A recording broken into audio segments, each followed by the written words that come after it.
Hi, this is Jeannie, and today I'm going to be showing you a background to go along with this stamped image.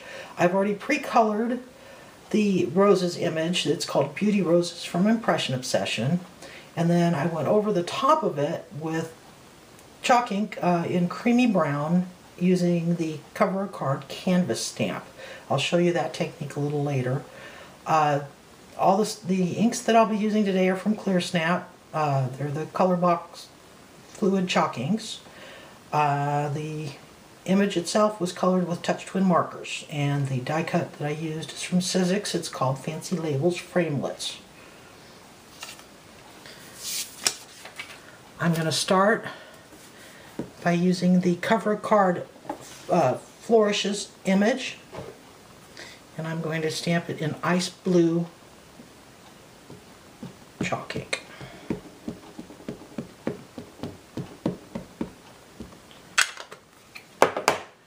I'm going to take my paper, and notice I laid it directly down. It's just easier for me to do it this way.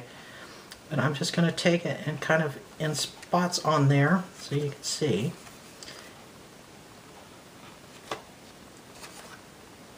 So I don't get the full card. And it's got a little bit of ink left over from the last time, but that's okay, because that's kind of the illusion that I want. You just kind of keep repeating until you get it where you want. Every time you do it, it'll be a little bit lighter, and that's okay because it fills in those little areas like that that need a little bit more color. Now I'm going to take and put a little bit, this is warm red Colorbox fluid chalk ink.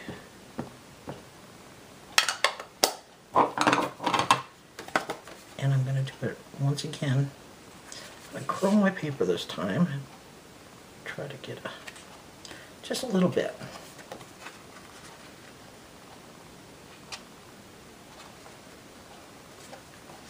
And I think that's about all the red I want on there. I'll set that aside, and then the next step will be to take my canvas cover card and ink it up with creamy brown ink. Get that inked up real good. I don't want it quite as dark. I want it just to give me a hint of the ink on there. So what I'm going to do is I'm going to go ahead and take my Mega Mount and just roll it right onto the paper next to it, and then line it up here and go over the top. Give it some really good pressure since it's a second stamping. And you've got a canvas looking image. Now my last step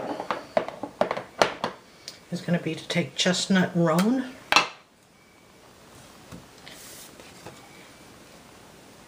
and just use this to sponge my edges.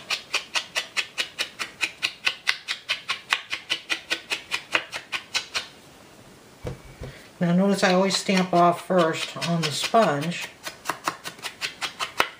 because if you do it directly from, you're going to have way too much ink on your sponge. You just want a little bit of ink.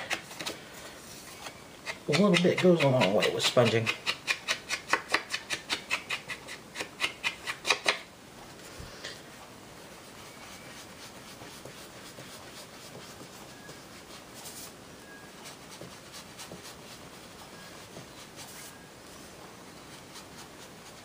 The sponge is a quarter of a Stampin' Up sponge. They just happen to be my favorite sponges for that type of a technique.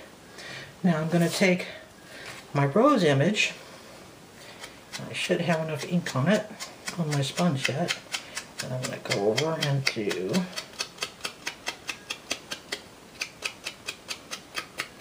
the edges of that.